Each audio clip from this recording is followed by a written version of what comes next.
a business, and it's a little bit Da Vinci Code shit, where we were saying we can't really work out stuff. And I was saying to Michael, you know what? It's really weird because a lot of the things that we're doing are like when we used to get stuff introduced to us as real estate agents. I'll give you an example, an iPhone or a tablet. People would say, here is the iPhone or here is the tablet.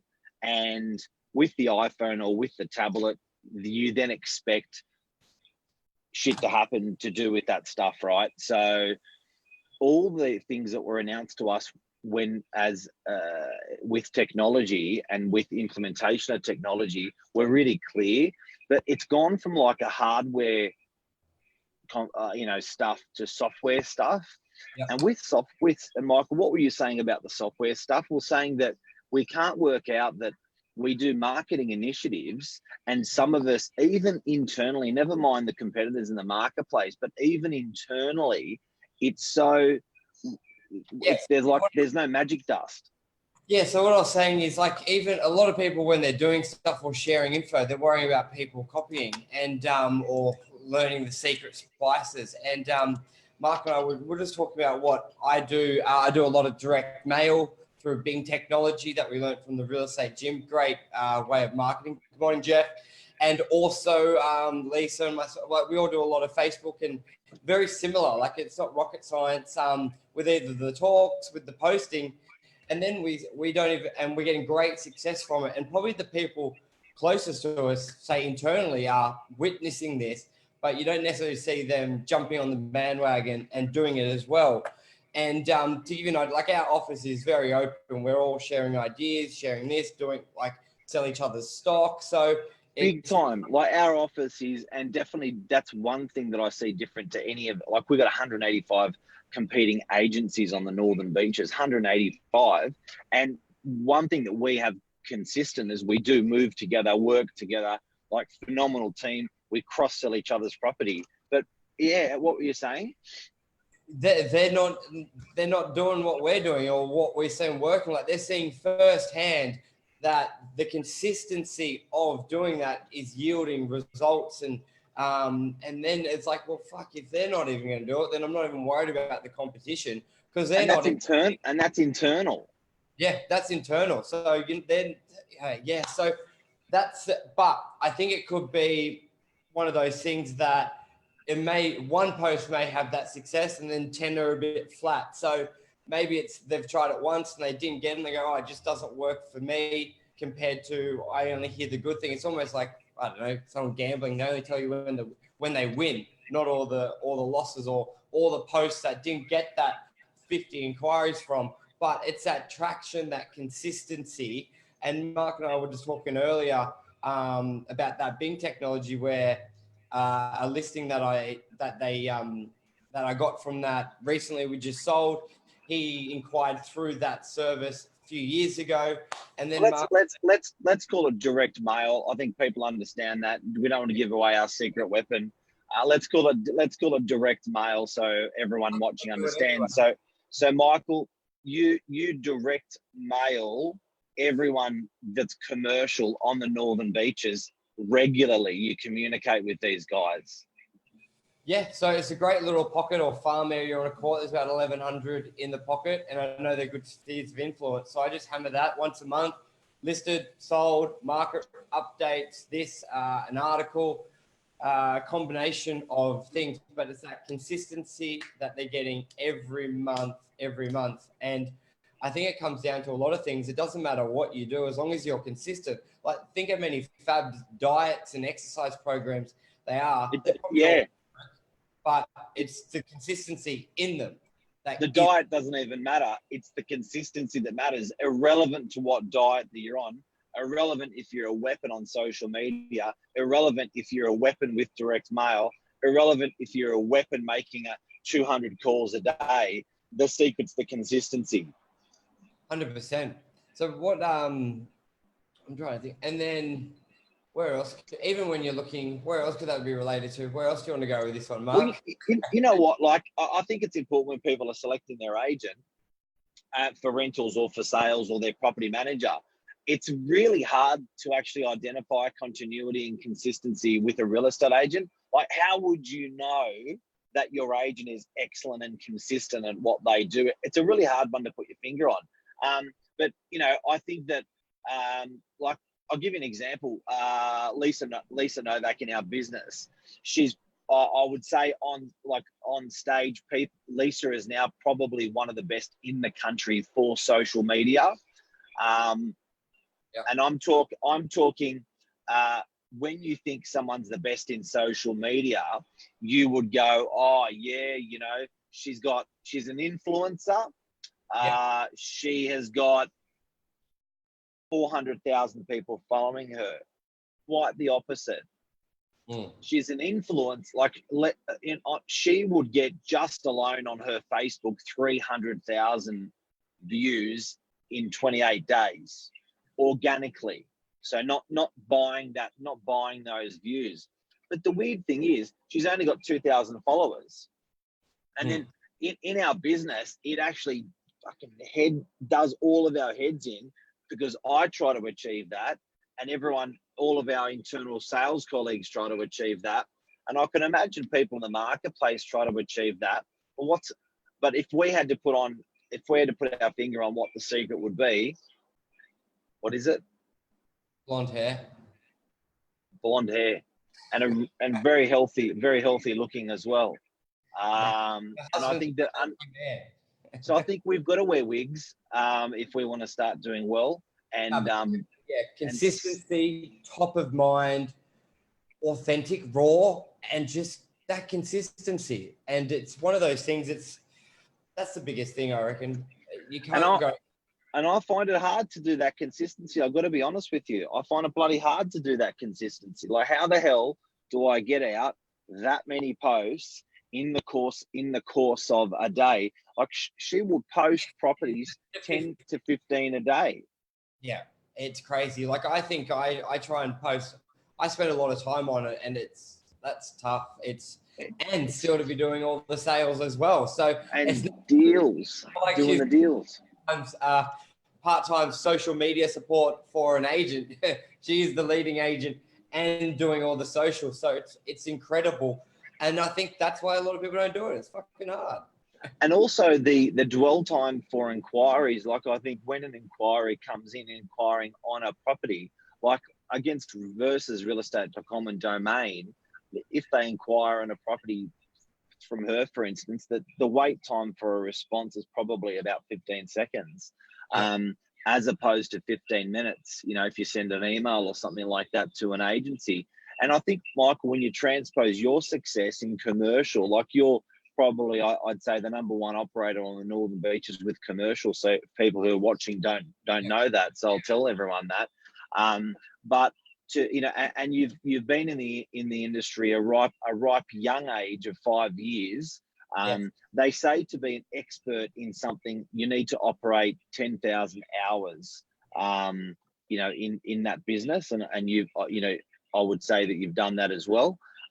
So, you know, how did you do that? How did you get to that? And I after all the smart tips and tricks, and, you know, I think your consistency is probably the number one trait that you know, your clients are buying.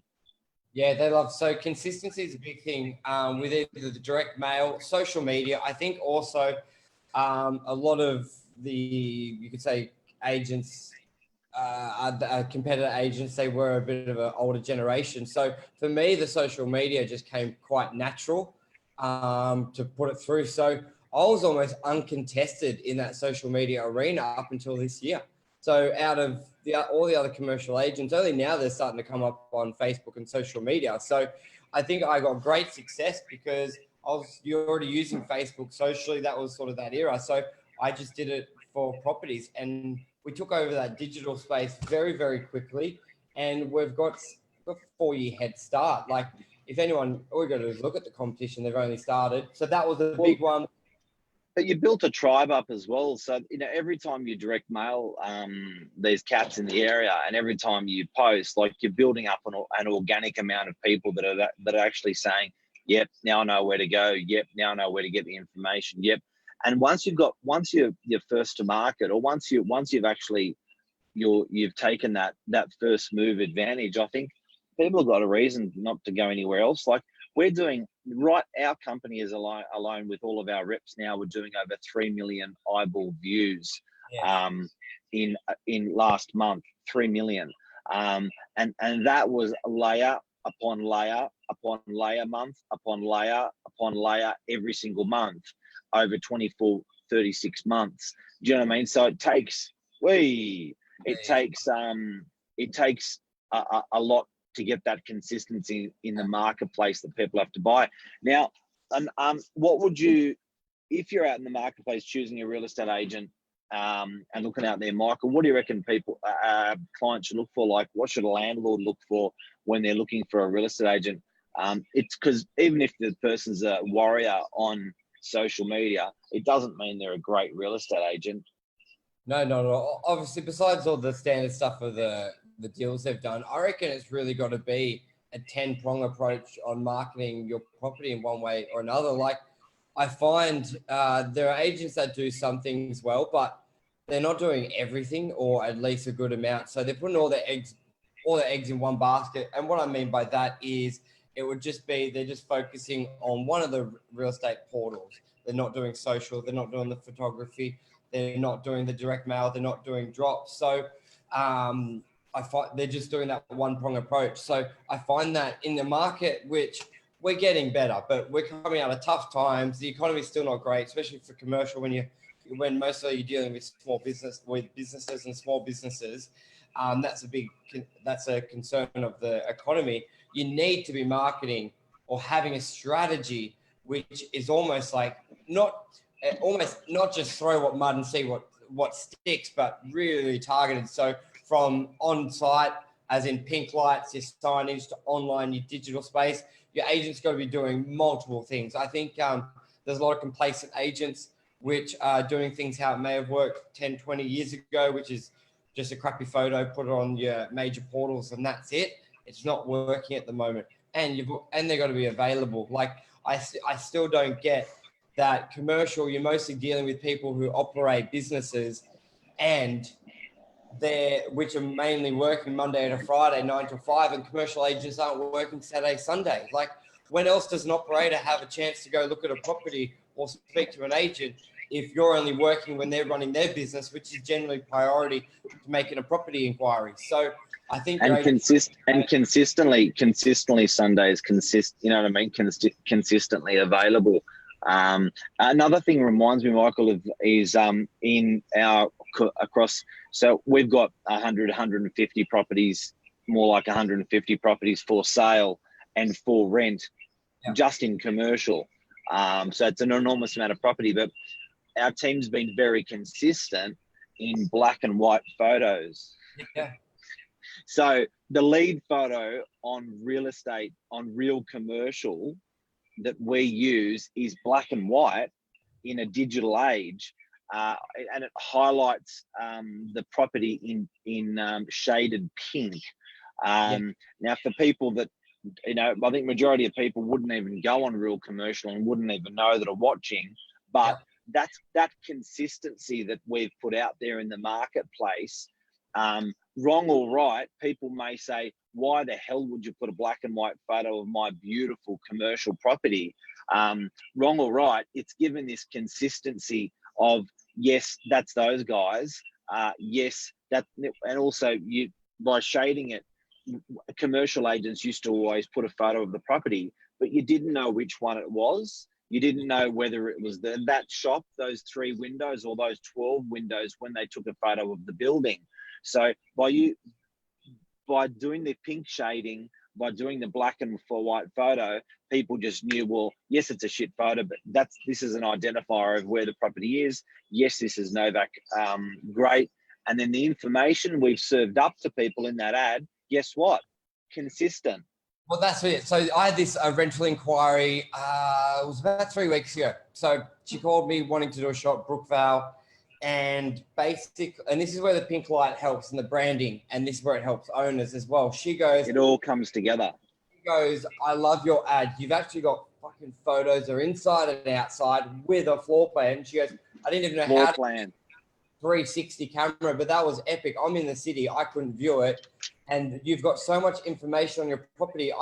The other guys don't even have a price. They don't have an address. They got no photos. They got nothing. And then she goes, just to be clear, it hasn't cost our owner the money. We've done a floor plan for the owner. We've done a 360 tour through the property for free for the owner. yeah. We've done the black, and then what? Yeah, and then she goes, I'm now just looking for your properties, because she goes, it was like putting a jigsaw puzzle together where sometimes with commercials, a lot of open listings. So she would be like, one agent would have that, the other agent would have this, and I'm trying to match all this information to find out if the property really. So she goes, I was just looking for the pink, and at least I knew I would have all the information to rule it in or out, because guys, we are well past the era of don't give information and expect them to call. If you don't give the information, they will not call. We all know when we're looking to buy a car or do anything. If there's shit photos or there's not enough info, we swipe. Well, that's not Tinder. You just go to the next one. You just gave it away, Tinder. Yeah. So again, so consistency. So we're always talking about technology. We're always talking about social media. We're always talking about how good we are. Just joking.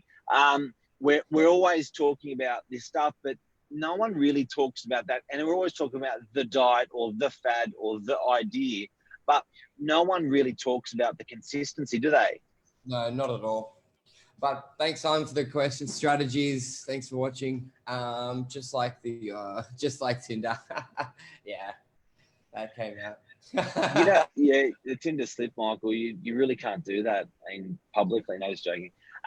But going back to what you're saying with commercial, we do this in residential. We do this in the rentals as well.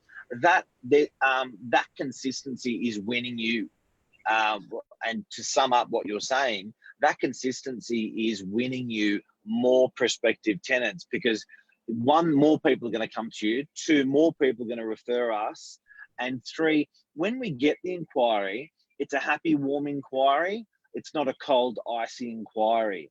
So sometimes if you've just got a shit ad, if you're not consistently responding to people on their ad fast, and you're not consistently giving good information, when the person calls you, they're a biscuit face, and you don't know why. Whereas these guys are calling you, loving you straight away because you're consistent with your information. Remember, we had a client come in and say, I put 5 inquiries through to other agents, and this is more in commercial. I think I haven't seen it in resi. And all they responded was, what's your first name, surname, mobile, email before I give you any information? And the client was just like, are you kidding me? Like, you've got my name, you've got my email, just send me the price guide, just send me the information memorandum. And I just don't get how that's acceptable. Like, you put in an online inquiry and your response is like, fill out a questionnaire of who you are and who your mother-in-law is before I give you the property. Like, he was just like, I'm not even going to look at that property. So I get that the agent's trying to just gather info, but how is that in the vendor's best interest? Like, to a certain degree, you've got an email, it's come through a web portal, you've got their first name, like how much more do you want for an initial contact that they've reached out to you, and then to send them 10 things, go and answer this before I tell you anything. It's called foreplay. Foreplay, 100%. Like, they're just going straight in for it. It's called foreplay. But you got to, and if your agent, how would that vendor know? That's why you've got to trial these agents to do that. Yeah, it's true. It's true. And consistently, I know we're using that word a lot, but we're all trained internally to, when that inquiry comes in, it's like a dance. You've just got to start slow and start assisting that person straight away, warming that inquiry straight away before you start asking for further details. So you can't ask. It's like a tennis game, and you can't expect that the match is won just with one hit. They serve the ball over. That's called an inquiry. We serve the ball back. That's called a response. with information that they asked for. They serve the ball back perhaps with another question. We serve the ball back with another question and answer. So your agent's got to be consistently really, really good at getting that. And, you know, we do a lot. We're one of the only guys that smash online chat. Actually, I dare to say that online chat is not available with any of our competitors in the marketplace on their websites. With ours, we've had it running for 3 years. Online chat is a perfect example of that. When someone asks a question, you can't turn around and ask them for their phone number, name, email address. Yeah, that's where I was going to go.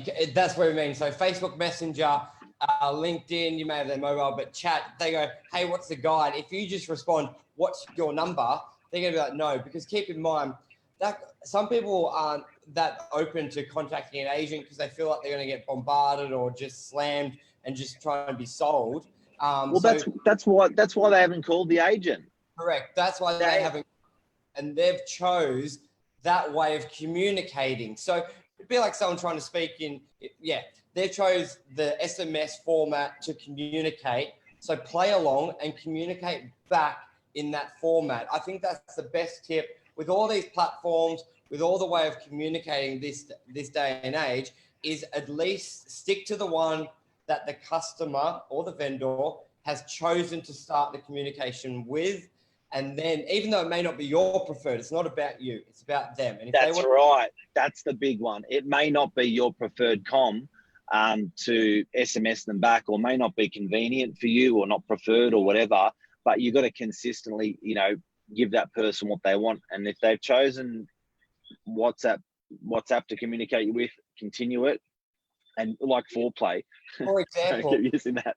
Do you know how many times I've heard of people losing a listing or a buyer because, let's just say, the client's overseas or they don't really feel comfortable talking, so they prefer email. Do you know how many times I've heard an agent that goes, I kept calling, so they've sent an email saying, I want an appraisal on a property, and they've done it via email. The rep's called them, can't get a hold of them. You've done the bloody appraisal, but you won't send it till you speak to them. But you don't read. They've emailed you. They've asked it by email, or even if they haven't even asked, they're not answering the phone, but the rep won't send it to them because they want to speak to them. But their preferred method is via email. So email it to them, because you know what? The other, if they engage 2 agents or 3 agents, and everyone was trying to call them, which was not their preferred method, and you just emailed them the information, allowed them to digest it, they're probably going to go with you. So remember that. Just get them the information, and then when you build that trust, have that foreplay, then you can, if they want, they can change the communication way. So I think consistently. Hey, I want to say hi to Combi Espresso, the other, especially for your hard work last Sunday at the car show. Simon Polito in San Diego, bit of a legendary real estate agent in Sydney. Now he's in San Diego. G'day, guys. Hope you have a great day. Who else we got watching there, Michael? Yeah, Jeff. I love Michael's comments as well. Thank you. He said, great work, guys. Can see why you guys are smashing it. Adding value to customers is important to make a stand. Thank you very much. Thank you for watching. Mitch Hockey, Grace Mendocino, how you going? Concrete, Cubic Concrete. So, Chris, so why was that? Hang on. Why would the person send you their phone number? Is that do you mean, Chris, just with the inquiry? So they've emailed it through. A lot of agents will then respond saying, just give me your phone number so I can call. Is that what you mean? I think you're exactly right. Why? But I'll sort of go, why would they send you the phone number? I think. Yeah, because I think a lot of people are gun shy, you know, and don't forget, some people 8:30 to 5:30 are behind a keyboard at work, cannot make a call, cannot take a call. They're just behind a keyboard. It just doesn't work. So for a real estate agent who's always on their phone to go, why the hell can't I call this person? They must not be a serious buyer.